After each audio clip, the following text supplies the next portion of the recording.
রাব্বিকাল্লাযী খালাক। প্রশংসা আল্লাহ সুবহানাহু ওয়া তাআলার জন্য যে আল্লাহ রাব্বুল আলামিন আমাদেরকে ফজরের সালাত জামাতের সঙ্গে আদায় করার পর বাড়ি বাড়ি গিয়ে দীর্ঘদিনের চেষ্টায় সালাতের দাওয়াতের কার্যক্রম যেভাবে আমরা চালিয়ে আসছি, আমরা নতুনভাবে আবারও শুরু করছি। আল্লাহ রাব্বুল আলামিন আমাদের সকলকে কবুল করুক, আল্লাহুম্মা আমিন।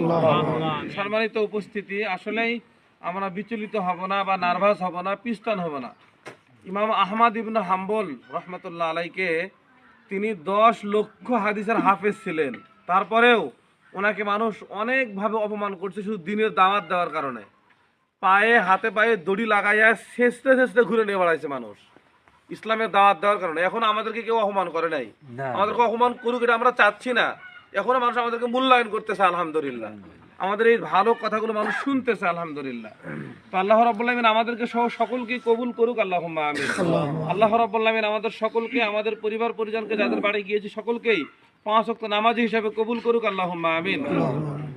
আল্লাহ রাব্বুল আলামিন আমাদের সকলকে সকল প্রকার ষড়যন্ত্র, কুমন্ত্রণা, অসওয়াসা, মানুষের অসওয়াসা, হিংসা থেকে আল্লাহ রাব্বুল আলামিন আমাদেরকে মুক্ত রাখুক, আল্লাহুম্মা আমিন। পাশাপাশি আমরা যারা অসুস্থ, আল্লাহ রাব্বুল আলামিন তাকে শেফায়ে কুল্লিয়া দান করুক, আল্লাহুম্মা আমিন। এবং এই মনোবল যেন আমরা না হারাই, শয়তানি অসওয়াসায় কুমন্ত্রণা যেন না পড়ি। আল্লাহ রাব্বুল আলামিন আমাদের যতটুকু ঈমান আছে, ঈমানি জজবায় আমাদেরকে আরো ভালো কাজে অংশগ্রহণ করার মতো মন মানসিকতা দান করুক, আল্লাহুম্মা আমিন। আল্লাহ সুবহানাহু ওয়া তাআলা এই কাজগুলো, এই সময়গুলো যে আমরা ব্যয় করতেছি, এগুলো কঠিন কিয়ামতের দিন নাজাতের ওসিলা হিসেবে আল্লাহ কবুল করুক, আল্লাহুম্মা আমিন। আমরা জানি না কখন কার কোন অবস্থায় মৃত্যু হয়, আমরা যেন ঈমান নিয়ে মৃত্যুবরণ করতে পারি, আল্লাহ আমাদেরকে কবুল করুক, আল্লাহুম্মা আমিন। বিশেষ করে আমরা কেউ কাজা করব না, এবং পাশাপাশি আগামীকাল আবার এখানে সালাত আদায় করে এখান থেকে দাওয়াতি কার্যক্রম শুরু করব।